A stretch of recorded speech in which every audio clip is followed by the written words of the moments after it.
There is nothing wrong with your internet. Do not attempt to adjust your settings. We are controlling the podcast. We control the squealing and the screams. We can make your heart flutter, your eyes blur from tears, or sharpen your mind to crystal clarity. For the next hour, sit back. We are in control of what you hear.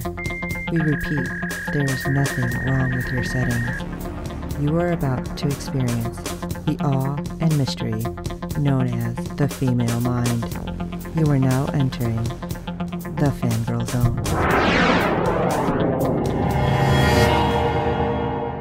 Welcome to the Mudhorn Clan cast on the Fangirl Zone. I am Shawn Fangirl S. I'm Sith Lord Steve. And I'm Beskar Dave, and I'm still not wearing my shirt.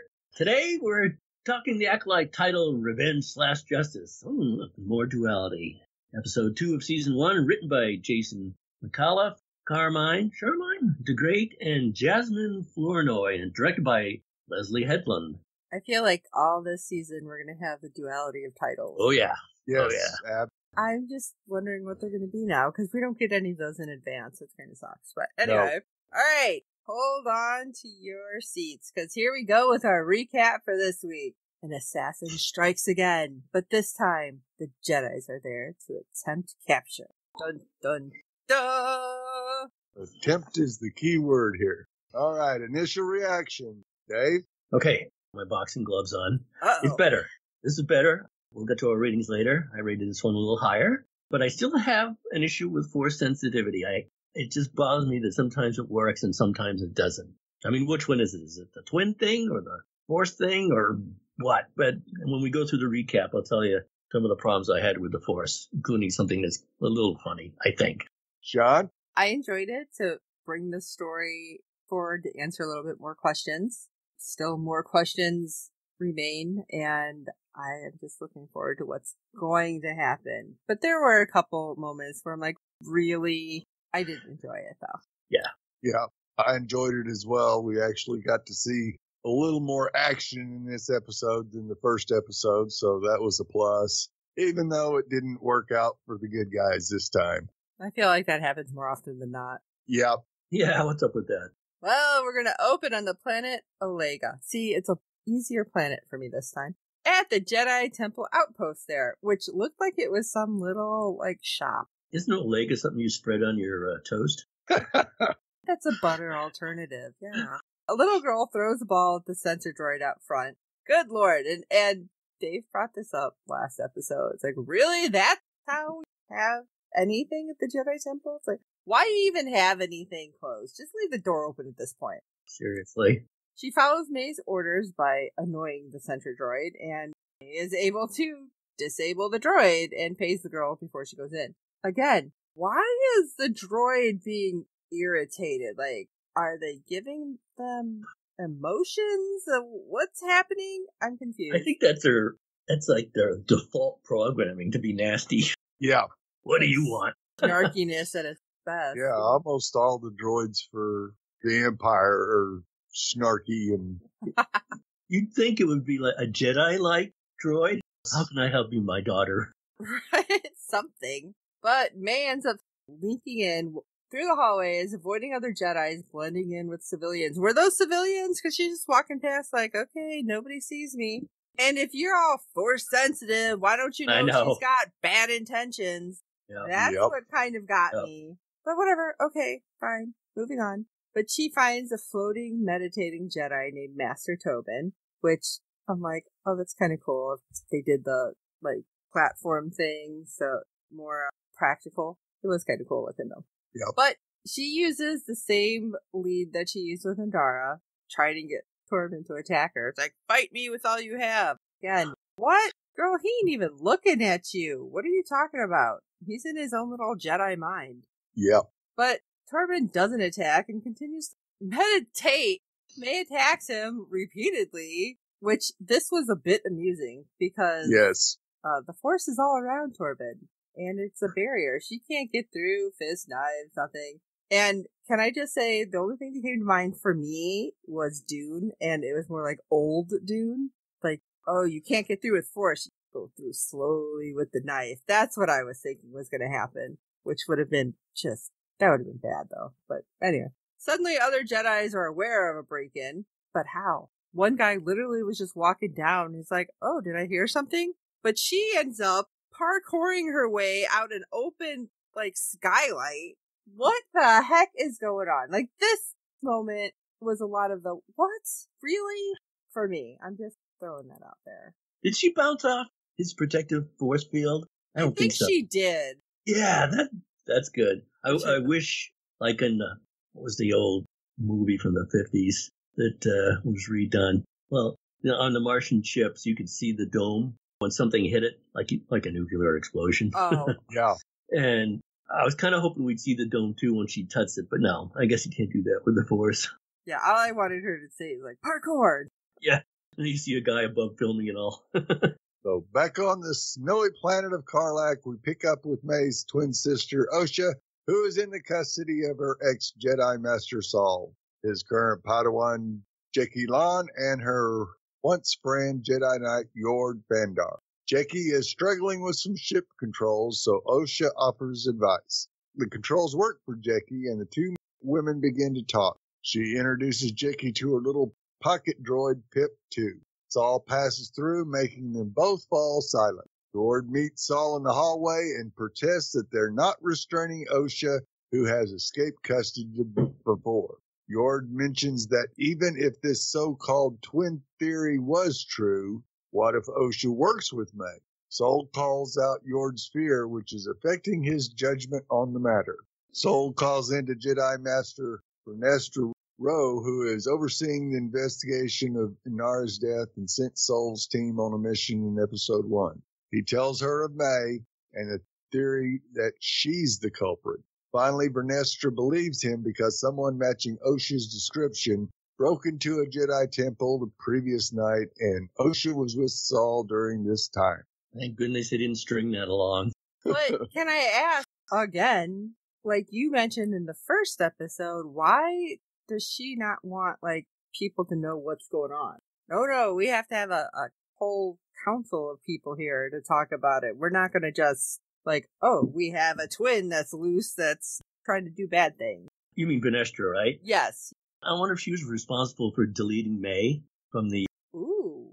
Wonder why, though. I mean, they all thought she was dead, unless Vernestra knows otherwise. What? Yeah.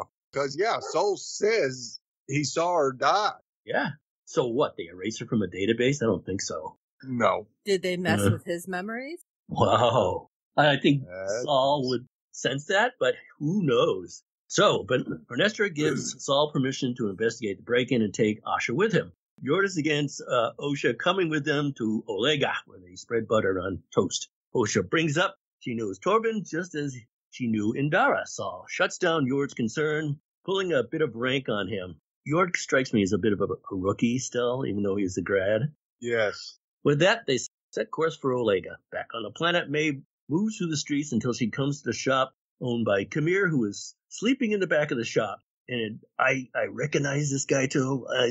Who is that? Oh, The Good Place. So funny. He's got a knack for comedy. She throws... You guys watch The Good Place? I did not, but I keep seeing so much of it on TikTok. It's making me want to watch it. Oh, good. Cup at him. He questions his clothes, and turns out this place is not exactly his shop. He took the clothes and the shop from the owner to blend in. How can you blend in if somebody's missing? Kamir knows she was trying to kill a Jedi the night before. She's frustrated, thinking the Jedi is impenetrable. So, she wants him to make her a poison. Apparently, May is on some sort of timer to get these kills done. She needs to kill Torben fast. Kamir pokes fun that she will never be able to kill the Wookiee Jedi next. She only has 2 more Jedi left to kill after Torben to please her master. And they keep just hinting at, he doesn't want you to do this. He doesn't want you to do that. What is it? What's up? Tangential hierarchy reference to who's leading who. Yeah. You know what I mean? Yeah. Acolyte, Padawans, blah, blah. Well, he is making them both a drink, waxing poetic that the so-called peace that the Jedi stand for is a lie. He brews his concoction, making her a poison in the process. And pretty slick, he's pouring the drinks and just bam, bam, bam, here it is. Wow, okay. Obviously, you know your field, sir. Apothecary at its finest. Before she leaves, May tells Kamir not to tell him about this transaction. Back with the Jedi, Saul asks Osha about her tattoo that she got one night with her crew, which I swear to God, looking at it, I'm like, is that like an Attack on Titan? What is happening here? Crossing genres for real. But she jokes that he hates it, and he quips back that it doesn't matter what he likes. Hey, is he trying to be kind of father figure? It's like, not up to me. It's what you like. I don't have to like anything. They discuss May possibly being the killer, even though they both apparently saw May die 16 years ago. And we know that Osha left the Jedi's, 6 years ago? Yep. So she was 10 years trained. And I'm trying to figure out, like, her age. Like, I'm trying to gauge all of it. Like, hey, where are we? But Saul admits that he had wanted to save both girls, but could only rescue Asha that night. Her family died. But why? Yeah. Sure, was there more? Was somebody else supposed to be getting her? I need more pieces to that puzzle. But he has made peace with what happened that night. Oh, okay. I feel like saying that to the girl whose whole family died. It's like, yeah, I made peace with it. It's like, what? Like, maybe not the best choice of words. I'm just throwing that out. But Osha has not made peace with that night and still carries the trauma and grief. You think? Somehow I don't think the Jedi exactly have a counselor program where they can talk through things. No, push it down. Let it go. I'm going to slap somebody, and I'm not even part of this. Saul admits he might not have been a very good teacher. Wow, okay. Their ship is approaching Alega and swoops into land in the town. They head to the Jedi Temple, where they're greeted by another Temple Jedi, which reminded me very much of, I don't know, kind of a comedic thing. Like, okay, I'm going to show you what's happening, and I don't know how they got in, but we didn't see anything. It's like, I don't know.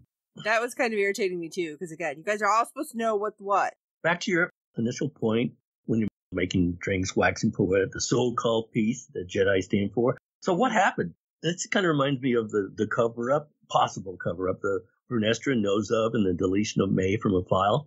I don't know if we missed something. Are we going to learn something? That there's something wrong with the Jedi Order? I mean, we learned in the episode 2 of the Star Wars movies that they had started losing power and not being able to do everything as well. So are we going back to this point where it starts falling off? Like, that's why I'm like, what is happening? You guys are trying to hide stuff, and that doesn't seem very good. I don't remember correctly. In the Old Republic, I think, I don't know, the Jedi gave birth to the Republic, but in the High Republic, they weren't part of the government at all. So what were they? They were like sheriffs, I guess. Yeah, that's why I'm like, we need information for those of us that don't know anything about the book or the games. But anyway, while they're finishing their story about what happened last night, May returns with Torben slipping in through the ceiling. Again, nobody closed the skylight, okay? But by the way, Torben, the guy who plays Torben, which he still looks like a kid, but Dean Charles Chapman played Tommen in the Game of Thrones series. So I couldn't figure out why he looked kind of familiar, but like they made him look much older and the weird eye and scar and why he had a 5 head instead of 4 head, but whatever. Yeah, he was in 1917 too. May asks if Torben remembers her.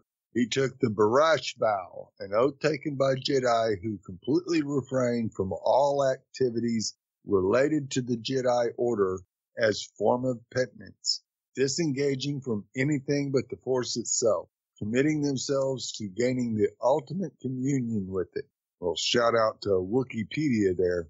I was going to say shout out to Steve for finding that. I had no idea what was going on. I just thought, okay, he's just going to meditate forever. So right. Good job, both of you. He shows why he took the vow 10 years ago to escape his past. She gives him an ultimatum. Torben can confess his crime to the Jedi Council or drink the poison to receive forgiveness. Torben opens his eyes and slowly drops to the ground. He says he's been waiting for May all this time. Soul wants to speak to Torben, and the Jedi welcome them to the temple. While moving through the hallways, Osha sees a vision of young May. She dashes off to follow while Yord watches her go. Back with May, Torben asks for forgiveness, saying he thought they were doing the right thing. With that, he willingly takes the poison. Through the Force, Saul senses the disturbance and he sprints ahead. What the right thing was. I was like, Yeah. this is what got me. It's like, okay, what did he do? Are we ever going to find out? And why did May end up, or not May, I'm sorry, Osha, following her vision of May, end up finding the shortcut to Torben?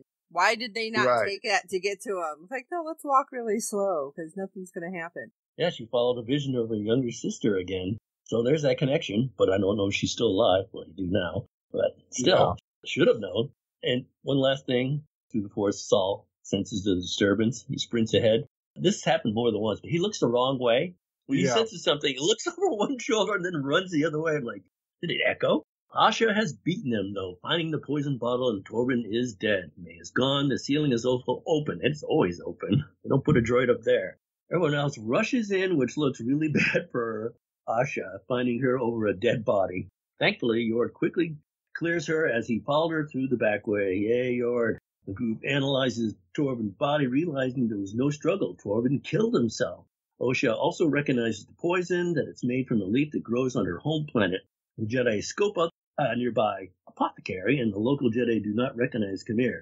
Yord wants to make this elaborate plan to capture Khmer, bring him back to the ship, and question him. It's like he went through a binder and checked off, this is what we should do.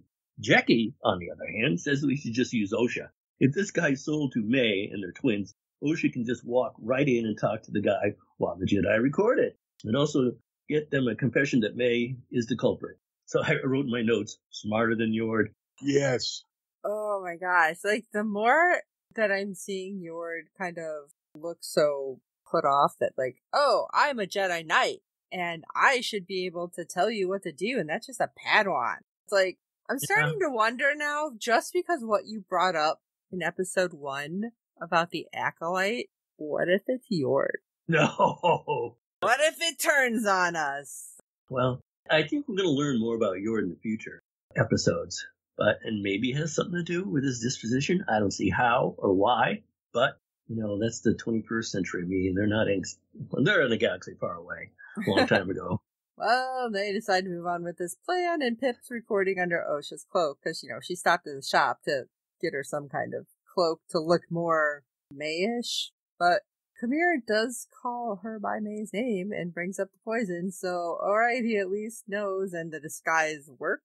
Khmer notes how strange Asha is acting, and brings up the mysterious him again. With all the info they need, the Jedi move out to extract Asha, and this is a good move, because Khmer realizes that the woman before him is not May, and he's all like, oh, you look so much like her. I thought something really bad was going to happen really fast. I'm like, well, again, the Jedi rush in and surround him, and Khmer quickly tries to bluff his way out of this. Saul brings up the master he, the mysterious he. Yes, and that they heard over the comm, and wants to know if that's May's master. Khmer feints that he has no idea what's happening. I'm just a supplier. Okay. As he's like, don't mind white me. He admits that she wants revenge on 4 specific Jedi. Man, he crumbled fast. May will be returning tonight because Khmer has some of her things. So, yeah, I'll help you out. Man, like, is this mysterious he gonna come after you? Because I feel like that's probably not the good thing, dude. And so the Jedi decide to move out and prepare for May's arrival. That was one of the funniest lines, too, right in the tail end of that scene where Saul asks him, is he with you? And Albert, who is he? And he looks at Yord and goes, I thought he was with you. That night, everyone is in position. The plan is to let Saul confront May alone. However, Asha wants to see her sister, not for a sweet reunion, but because May killed their family. Asha is still angry at that. Saul tries to guide her to let her grief go, but Asha wants her justice. Saul calls it revenge. He couldn't save May as a child. He wants to try to save her now. With that, he begins to leave. Osha stops him and notes that May wants to kill 4 Jedi who were stationed on her home planet 16 years ago. 4 Jedi were Indara, Torben, and another named Kelneka, and Saul. Saul is the target. He tells her to have faith in May and in him. So, Jedi. With that, he leaves to face the young assassin. Yord spots May coming towards Kamir's shop. Jakey readies the ship. Plan is in motion as Saul calls out May's name. She attacks him and the two begin to brawl. Well, I wouldn't call it that. Saul was way too fast for her. She couldn't even get a hit on him. Yeah, I didn't need a force bubble. No. Oh my gosh, the fight choreography was amazing here. Yes, it was. With each pass, he slowly disarms her of her knives and keeps her out of reach of his lifesaver. That was way cool. Yes, it was. He wants to know who trained her. During the battle, everyone else listens in on the comm. So Saul pins May with the force, another floating body. I'm set the third one, I think. Yep. He sees in her mind that her master hides his identity so much that even May doesn't know the mysterious master is or what he looks like. Do we know? Have we seen? I mean, like Shawn said, have we seen this person? Do we know about this person? Are we going to learn? Maybe not yet, Yeah. but... No, not yet. Could be a big reveal. I don't know. She breaks free from his hold, pulling another knife out. Of course, she's like got a million of May reveals, and she thinks Osha is dead. When Saul says that Osha is very much alive, May calls him a liar and attacks him in a rage. Really, you can't sense your sister? She's been sensing you. Yeah. And she's like 50 feet away or something. Yeah, I know. That's what the force is for. But Yord interferes, ripping the knife from her hand, which was kind of cool. He confirms that Osha is alive. The Jedi surround May, and Saul offers his hand to May. Throwing her hands down with the force, she kicks up the dirt around to mask her escape. I was like, what? Yeah. Another distraction, like dirt. It reminded me of, we also had a fire problem, and they seem to have a fire problem working to rescue May or the family back when her family died. They couldn't see through the fire. In an episode of Obi-Wan Kenobi show, Obi-Wan was separated from Darth Vader by fire. I'm like, walk through it, dude. You can't say you're Darth Vader. I'll jump over it. Can't believe, what is it with fire? They forget that they have like that force jump half the time. Good grief. Or, I guess, or a force, sensitivity. Can't see through fire. So, okay, there, I'm done. May flees into the night. Asha hears this over the comms and heads out to find her sister whilst trying to steal a speeder from a civilian. May stops when Asha comes out of the alley, trying to steep her by getting hit with it, pointing a blaster at her twin. May looks in shock to see her sister she thought was dead, calling out her nickname, Oshi. Osha hesitates, missing her chance to stun her sister. May flees in the speeder, getting away as Saul, yes, I know, I feel your pain. As Saul and Yord arrive on the scene. Pod Dog obviously had very strong feelings on that. Yeah, because I'm like, really? Okay, is it the whole blaster thing? Or because stormtroopers really suck with blasters too, apparently? Or is it... Yeah, and Osha missed 2 or 3 times. Right. Yeah. Or is it like, I'm so overwhelmed with emotion that I can't do this? What? Shoot the speeder. Yeah, she wasn't even close, like a couple times. Back on the Jedi ship, Saul is bickering with Vernestra about what to do next. Vernestra and the Jedi Council want to have a meaningful discussion. What, are we going to ground somebody? What's happening here? Yeah. Saul knows May is gunning for the Jedi Kalneka. They know her next target, so don't hesitate. We need to warn... Oh, nope, Vernestra is going to cut that transmission. It's like, deuces, we're going to go talk. Bye. What? Cover up. It's like, yeah, at this point, I'm like, all right, she knows something. And she's like, no, it's fine. But the next day, Kamir watches the Jedi at the local temple, who are watching him in turn. And May springs out to attack him. And he's like, I know you're angry. I sold you out. But we could get out of here, and I know how to get us out. And I just happen to know where the Wookiee is. Yes, Wookiee Jedi Master Kalneka. Okay, this should be interesting, because we've seen I want to say a little baby Wookiee Jedi in one of the animated ones. So we get to see one on screen now. You end up fleeing the streets because the Jedi get easily distracted talking to each other. Again, WTF, friends, WTF. The episode ends on Kafar, where 2 travelers find Kalneka's home because it's a downed ship, and they're like, oh, we could probably scavenge something. But the Wookiee scares them off. Now, what I want to know, and I know somebody somewhere has translated it, what did it say on that sign? Because those people did not know what it was said, but somebody I know translated it. I want to know what it says. No admittance. Yeah, stay Beware of dog. I'm standing behind you. I like how he snapped that rifle in half, too. Same actor that's been playing all the Wookiees lately, too. Oh, is Even in it? the movies. Yeah. What's his name? I'm going to find it. Jonas Sutomo. I'll just call him Jonas. So, in closing on Shawn's part right there, I still sense, cover up. If those four was sent to the planet, we don't know why, right? Right. They screwed it up? Maybe, yeah. But it was May that started the fire. Why? Well, yeah. Corbin said he thought they were doing the right thing. Yeah. Who was there that they were possibly looking for? Was it someone drawing May to the dark side? Could be. A pretty young age. I don't know. Ooh, Yeah. somebody who felt their power and wanted to use their Yeah. powers. Yeah. And maybe it wasn't the Acolyte. Maybe it was the master for the Acolyte back then. I don't know. Just throwing stuff against the force field wall. See if anything sticks. Okay, well, we can wrap it up then. And we wrap it up with ratings. Out of 5, of course. Let's see what Shawn has first. Okay, so because there were so many of those really moments, I gave it a 3 out of 5. But I wanted to do more because, like I said, that fight choreography was amazing. And I loved, with Saul and May. Not so much with May and a force field. But I'm going to go with 3 out of 5. Okay, Steve? I'm going to give it 4 out of 5 Wookiee Jedi Masters. Was he shirtless too? Well, he was. I mean, he wasn't wearing anything. Okay, and to close out, I'm going to give it 3.5 out of 5 Blake Bortles. And that's for all your... You get that one, Steve? Yes. Good. Please review and rate us on iTunes and any other platform you use for your podcast. With good ratings and reviews, it helps other fans of the show find us, as there are plenty of other Acolyte podcasts out there. Tell your friends, and we hope you're enjoying our podcast. And don't forget to check out the other great Fangirl Zone podcasts. You can find all the ways to get a hold of us at www.fangirlzone.com because we want to hear all your theories. I want to know what that said. Or you can just find us on all social medias as Fangirl Zone.